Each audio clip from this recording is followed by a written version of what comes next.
हो तो जय महाकाल दोस्तों, मुझे विश्वास है आप सब मस्त होंगे, स्वस्थ होंगे।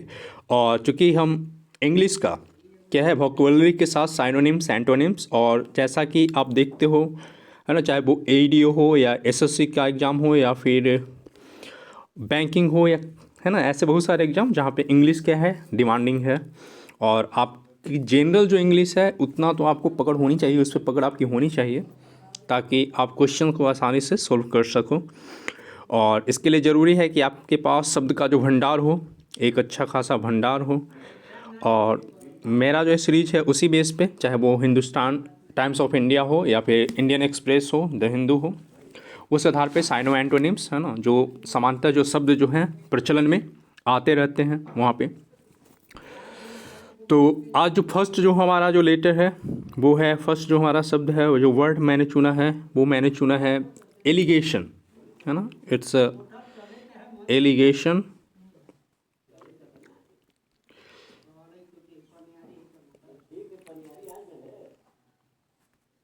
It's allegation.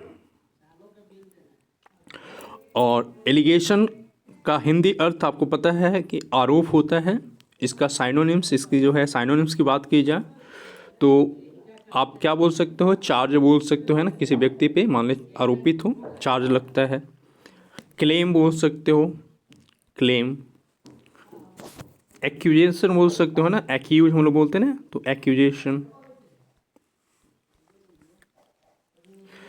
तो एलिगेशन का जो क्या हो गया, ये हमारा हो गया क्या, साइनोनिम्स, चार्ज, क्लेम और एक्यूजेशन, है ना।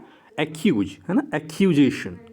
ए का जो प्रोनाउंसिएशन कैसे होता है, या तो फिर आ के रूप में या फिर ए के रूप में, एनक है ना, एनक, आ, अमेरिका। तो एक्यूजेशन, चार्ज, क्लेम, है ना, ये हमारा क्या हुआ, synonyms of allegation. The antonyms of the word, इसका जो एंटोनिम्स होगा वो क्या होगा हमारा,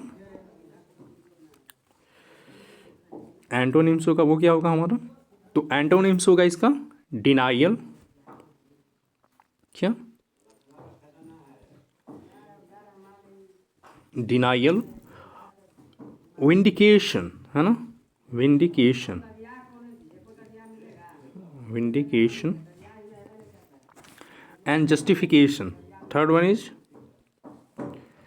जस्टिफिकेशन, जस्टिफिकेशन। तो डिनाइयल, विंडिकेशन एंड जस्टिफिकेशन। विंडिकेशन है ना, vindication and justification. The second word,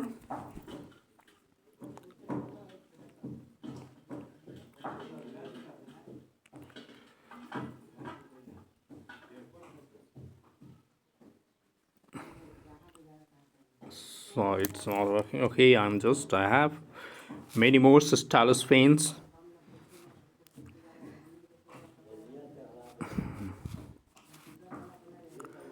It's slow working. There is two more frictious. It's more frictious. Now, the second word is here pragmatic, है ना, pragmatic.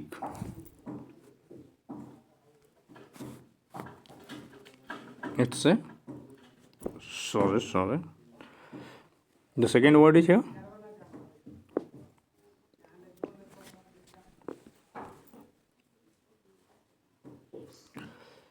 it's a pragmatic. It's a pragmatic. Second word is here pragmatic.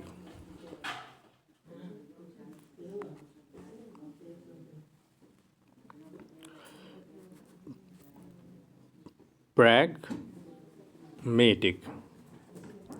It's a pragmatic.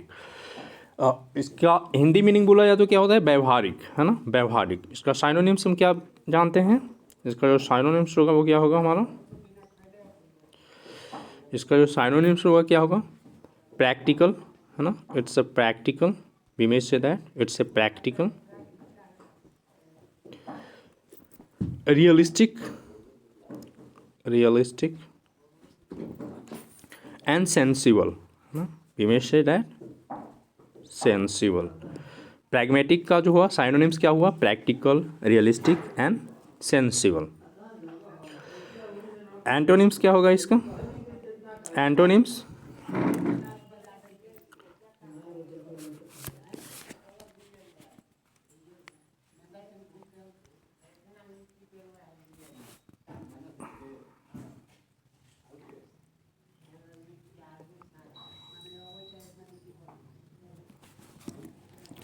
Antonyms क्या होगा इसका, तो unrealistic, impractical, है ना,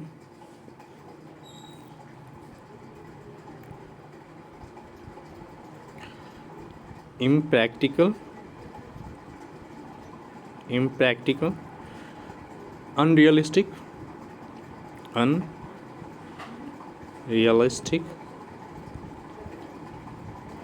and idealistic, idealistic. ठीक है, तो इम्प्रैक्टिकल, अनरियलिस्टिक एंड आइडियलिस्टिक, है ना। प्रैग्मेटिक का क्या हुआ है हमारा, एंटोनिम्स। तो third one is here, third word I have chosen here,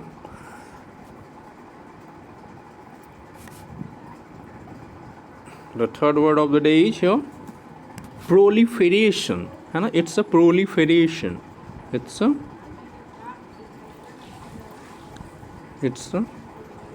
proliferation, it's a proliferation, है ना, it's a proliferation मीन्स तेज़ी से वृद्धि, है ना, बहुत तेज़ी से जब कोई चीज़ वृद्धि करती है उसका वृद्धि होता है तो उसे प्रोलिफरेशन बोला जाता है। Synonyms of proliferation is here, it's a growth, it's a growth, spread, expansion, expansion, growth, spread and expansion, antonyms we may write here, decline, reduction, you may also write here decrease, so proliferation means fastly increment, है ना, it means तेज़ी से जो वृद्धि होती है ना उसे हम प्रोलिफरेशन बोलते हैं। तो synonyms of the word proliferation is growth, spread and expansion. The antonyms decline and reduction.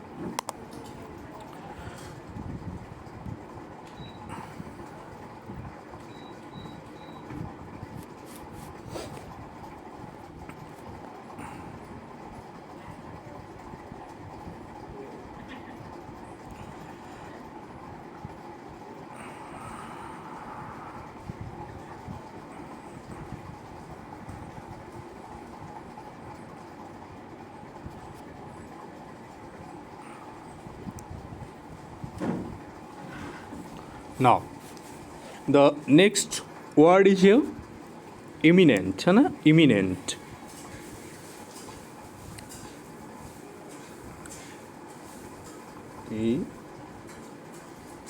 imminent, है ना, इट मीन्स आसन यानी होने वाला, है ना, ऐसा लगे कुछ ये होने वाला है, ये कोई घटना या फिर ऐसा लग रहा तुम्हें कि ये चीज़ होने वाला है। तो approaching, synonyms approaching, approaching, forthcoming,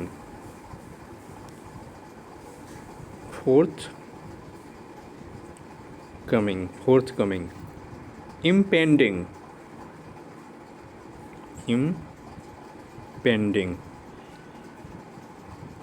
ठीक है। अप्रोचिंग APPROACHING, फोर्थकमिंग FORTHCOMING, है ना, इम्पेंडिंग, है ना। तो अप्रोचिंग, फोर्थकमिंग, इम्पेंडिंग, तो it's a syno of imminent, it's a synonyms of imminent. And antonyms of the word imminent is here, antonyms क्या होगा इसका, then antonyms is here distant, remote, delayed, है ना, डिस्टेंट, रिमोट और delayed, distant, remote और delayed, DLAYED, है ना, distant, remote, delayed. Clear? तो that's the it was the and the last word of the day is await, await, है ना, last word of the day is await here.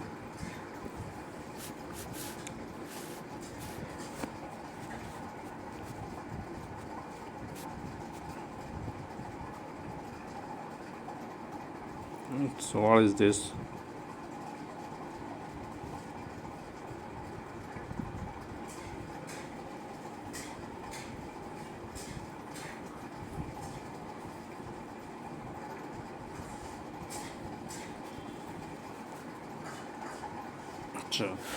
Then last word of the day is here await.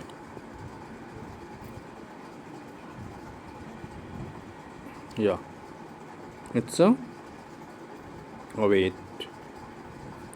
Meaning of wait means it's to reduce in intensity, है ना, यानी सघनता, इसकी घनता में क्या हो, कमी आना, है ना। तो syno, subside, diminish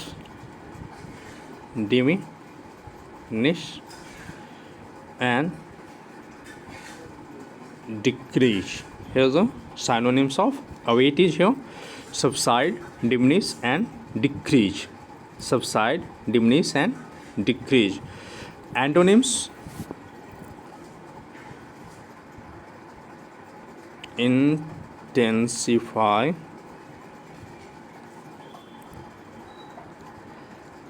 increase, amplify. ठीक है, intensify, increase and amplify. Clear? That's so syno and anto हमने देखा अब तक, क्या साइनो एंटो, और जो एक तरह से हमारा क्या वोकेबलरी, जो शब्दावली जो आज हमने संग्रह किया, है ना।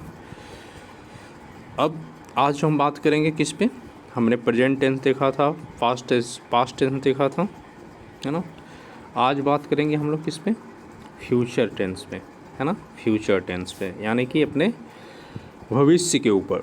हमने वर्तमान देख लिया था, भूतकाल देख लिया था, और आज हम देखेंगे भविष्य काल, है ना, भविष्यवाणियाँ की जाएंगी आज। तो फ्यूचर में जैसे आपको पता है कि 3 जो टेंस होते हैं, कितने, 3 टेंस होते हैं, है ना। उसमें से क्या है हमारा लास्ट वन, क्या है, फ्यूचर है, फ्यूचर, है ना। तो फ्यूचर है, तो फ्यूचर, इसके भी क्या होते हैं, 4 क्लासिफिकेशन, इसका भी जो है 4 भागों में बांटा गया है, यानी 4 तरह के वाक्य जो है इसके अंतर्गत आते हैं। सिंपल फ्यूचर, है ना, कंटिन्यूअस फ्यूचर, फिर क्या, परफेक्ट फ्यूचर, और फ्यूचर परफेक्ट कंटिन्यूअस, है ना। तो सिंपल फ्यूचर पे आगे बात किया जाए, सिंपल फ्यूचर, है ना, जैसे कोई ऐसा सेंटेंस जिससे लगे कि भविष्य में वो घटना हो सकती है ना, हो सकेगी, है ना। तो मान लो मैं, इसमें क्या होता है, इसका फॉर्मेशन जो है सिंपल फ्यूचर का स्ट्रक्चर किस आधार पर रहेगा, सेंटेंस सब्जेक्ट प्लस विल या शैल का उपयोग करेंगे, वर्ब का जो है पहला फॉर्म, है ना, प्लस ऑब्जेक्ट जो भी, है ना। तो मान लो मैं बोल रहा हूँ कि वह पटना जाएगा, यहाँ पे आपको थोड़ा सा ये ध्यान रखना कि ही के साथ, सी के साथ, है ना, हम लोग समानता क्या, विल यूज करते हैं, है ना, क्या विल यूज करते हैं, ही सी के साथ विल यूज करते हैं, ठीक है। वहीं आई के साथ, यू के साथ भी आप विल यूज करोगे, है ना। आई के साथ, वी के साथ शैल यूज किया जाता है। ऐसा बोला जाता है निगेटिव जो है, सॉरी, कुछ जो नॉन लिविंग थिंग्स हैं उसके साथ, जैसे ईट वगैरह के लिए क्या है, शैल यूज करते हैं हम लोग, है ना। ही सी यू के साथ आप विल यूज करोगे, आई वी के साथ शैल यूज किया जाता है, ठीक है, ये सिंपल सा जनरल जो बात है ये आपको मालूम होनी चाहिए। अब देखो, अब तो मैंने सिंपल फ्यूचर का स्ट्रक्चर लिखा है। सिंपल फ्यूचर का सब्जेक्ट प्लस बिल या फिर शैल का उपयोग प्लस वर्ब का फर्स्ट रूप, है ना। उसके बाद ऑब्जेक्ट आप रखोगे। अब जैसे है कि कल वो जो है पटना जाएगा, कल वह पटना जाएगा, कल वह पटना जाएगा, यानी कि ही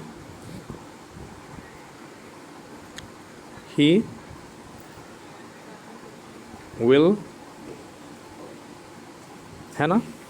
और वर्ब का फर्स्ट रूप जाना, go, he will go to Patna. कल है तो टुमारो आप कर सकते हो, टुमारो, ठीक है। तो he will go to Patna tomorrow, ठीक है। अब सिंपल फ्यूचर के बाद हम क्या लिखेंगे, कंटिन्यूअस फ्यूचर की बात करेंगे, है ना। फ्यूचर कंटिन्यूअस टेंस की बात करेंगे। इसमें होता है क्या है, फ्यूचर कंटिन्यूअस में जहाँ पे हम लोग वहाँ पे क्या देख रहे थे, प्रेजेंट में हमने देखा था इज एम आर के साथ वर्ब का फर्स्ट रूप आईएनजी लगाते हैं। पास्ट में हमने देखा था वाज वेयर के साथ क्या है, हम लोग वर्ब का फर्स्ट रूप आईएनजी लगाते हैं। यहाँ भी वर्ब का फर्स्ट रूप होगा, ठीक है, आईएनजी भी होगा, वर्ब का फर्स्ट रूप होगा, आईएनजी लगेगा उसमें। लेकिन यहाँ पे विल शैल के साथ क्या लगाते हैं हम लोग, वी लगाते हैं, क्या, वी, ठीक है। अब मान लो कि वह पटना जा रहा होगा, है ना, ठीक है, या वह क्रिकेट खेल रहा होगा, तो ही विल बी, है ना, विल बी प्लेइंग, यानी कि फ्यूचर कंटिन्यूअस में विल बी वर्ब का फर्स्ट रूप के साथ ING playing, he will be playing, वह मतलब खेल रहा होगा, ठीक है। ही विल बी प्लेइंग, मैं लिख रहा हूँगा, आई शैल बी राइटिंग, मैं पढ़ रहा हूँगा, वह पढ़ रही होगी, सी विल बी रीडिंग, ठीक है।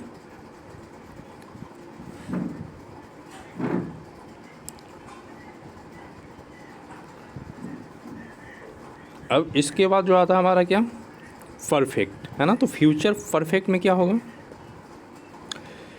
इसके साथ क्या है, बिल या शैल के साथ आपको क्या लगाना है, हैव लगाना है। और यहाँ पे वर्ब का क्या हो जाएगा, विल शैल के साथ आपको क्या लगाना है, हैव लगाना है। और हैव लगेगा और जो वर्ब का जो है थर्ड रूप लगता है ना, वर्ब का तीसरा रूप लग जाएगा, है ना। तो मान लो वह कलकत्ता जा चुका होगा, वह पटना जा चुका होगा, वह जो है वो कर चुकी होगी, है ना। परफेक्ट मतलब कि वो फ्यूचर में कर चुकी होगी, है ना, वो ग्रेजुएशन पास कर चुकी होगी, वह एग्ज़ाम क्रैक कर चुकी होगी, है ना, वह लिख चुका होगा, ठीक है।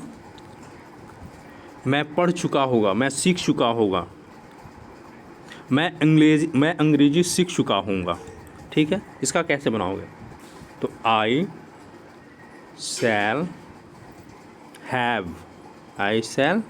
हैव प्लस थर्ड रूप क्या, अंग्रेजी सीख चुका हूँगा, आई शैल हैव लर्नड, है ना, लर्नड इंग्लिश, है ना, English, I shall have learned English, है ना। यहाँ पे वर्ब का थर्ड रूप आ जाएगा, ठीक है।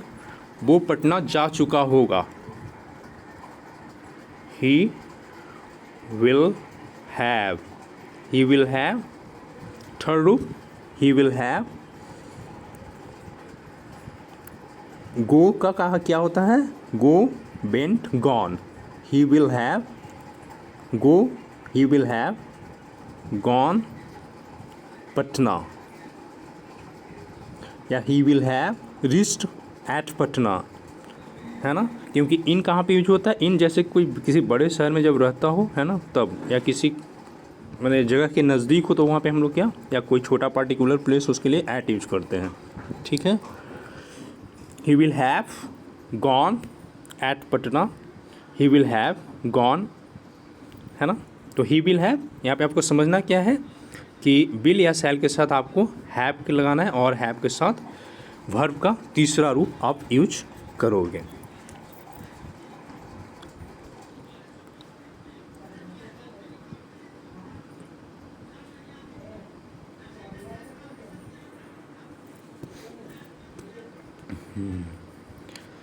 इसके बाद हमारा क्या है, जो लास्ट जो है वो क्या है हमारा फ्यूचर परफेक्ट कंटिन्यूअस, है ना। आपने क्या देखा, हमने क्या चार रूप कैसे चलते हैं, सिंपल, सिंपल फ्यूचर, उसके बाद कंटिन्यूअस, फ्यूचर में कंटिन्यूअस, फिर परफेक्ट, फ्यूचर में परफेक्ट, और परफेक्ट कंटिन्यूअस, है ना।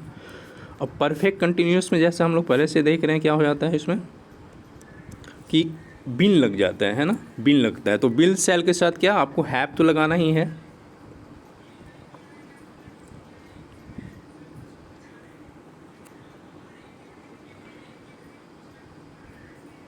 हैव तो लगाना ही है आपको।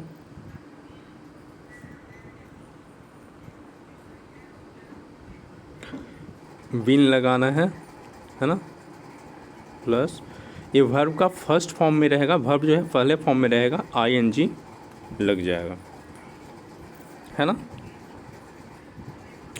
अब मैं जो हूँ सुबह से क्रिकेट खेल रहा हूँगा, है ना, तो क्या होगा,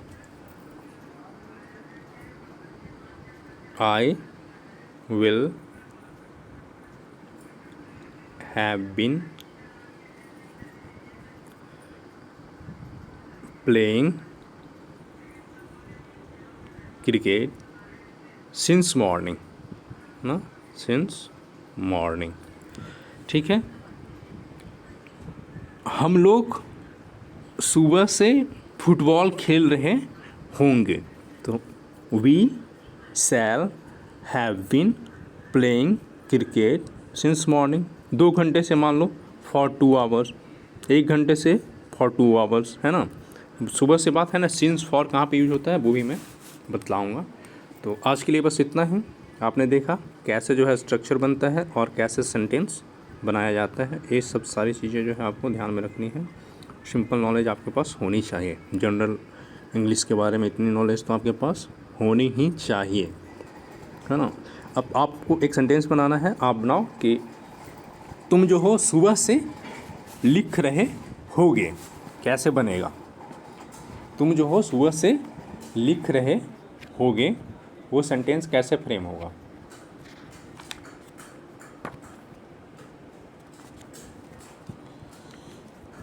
तो उसका क्या होगा, you will have been, you will have been writing since morning, है ना, you will have been writing since morning. और चलो आज प्रोपोजिशन में मैं बतलाता हूँ आपको कि अब फ्रॉम और ऑफ, है ना, आपने सुना होगा फ्रॉम ऑफ, तो फ्रॉम ऑफ का यूज कहाँ पे हम लोग करते हैं, है ना। यदि आपसे पूछे फ्रॉम, फ्रॉम के बारे में, है ना, फ्रॉम का यूज कहाँ पे करेंगे, तो आपको मालूम होना चाहिए कि फ्रॉम, जैसे मान लो किसी जगह से बात हो रही हो, फ्रॉम, तो फ्रॉम मतलब किस लिए यूज होता है, तो किसी जगह की बात हो रही है, किसी जगह से मतलब आप जो हो आ रहे हो या जा रहे हो वहाँ पे, है ना, या फिर समय से, खास करके भविष्य के समय से, है ना, फ्यूचर के समय से, या किसी स्रोत से, जब किसी वस्तु का बोध हो रहा हो, आने का, जाने का, निकलने का, है ना, तो उसके लिए क्या होता है, फ्रॉम यूज होता है। ऑफ का यूज कहाँ पे होता है, ऑफ का, ऑफ मतलब किसी सतह से अलग होना, है ना, जैसे कि I am wiping the dust off the screen, है ना, आप मान लो वाइप कर रहे हो, वाइपिंग कर रहे हो, अपना डस्ट को अपने स्क्रीन से हटा रहे हो, साफ कर रहे हो, है ना, किसी सतह से अलग करना, है ना। सिंस का जो यूज होता है हमारा, सिंस का वो होता है किसी बीते हुए समय से, पास्ट टाइम से, है ना, किसी बीते हुए समय से जब आपका बोध हो, पास्ट टाइम से, है ना। जैसे मैंने बोला ना, मैं सुबह से क्रिकेट खेल रहा, है ना, सुबह से बीता हुआ समय है ना, वो 1985 से जॉब कर रहे हैं, है ना। और फॉर किस लिए होता है, फॉर भी होता है किसी बीते हुए समय की अवधि से ही, जैसे के लिए, है ना, मैं अपने भाई के लिए लड़ रहा हूँ, है ना। किसी चीज़ के बदले में कुछ लेना हो, एक्सचेंज वगैरह करना हो, उसमें भी फॉर होता है ना। अब जैसे देखो, the most expensive player of IPL was bot by Gujarat for 16 crore, है ना, फॉर वहाँ पे 16 करोड़। तो ये था आज का कुछ जो है आपको मुझे बतलाना, और मुझे विश्वास है आप फ़ायदा उठाएं। मस्त रहें, स्वस्थ रहें सब।